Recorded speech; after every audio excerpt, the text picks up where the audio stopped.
Ireland, and we're about to get on the bus to the competition. Right, Well. so when we get there, we're going to practice the trio, and we're going to go over some combos and like routines and that, and make sure we're ready. So pardon if I'm impolite. We're going to be doing the 2v2 all styles. That's pretty good. Pretty excited to team up with this lad here. He's a pretty good breaker. So we're at the competition now. We're just warming up. We're just really excited to compete, and like, yeah. What's good?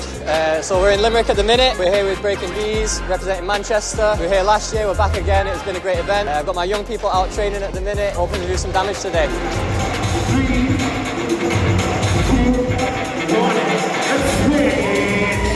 1, okay.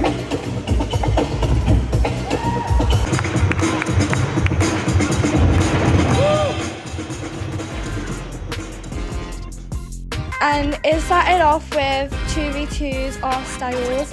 All of us got through into top 4. I didn't have a duo, so I met with a guy called, I think his name was Sean. He was really nice and a great breaker, and we beat a lot of really good people. And then we went into 3v3, which we didn't get through, but we all did really good. And like the actual battle was really good as well. We didn't get through, but there was a lot of adults in that, so it was a lot harder, but it was just really fun, and it was great. And yeah.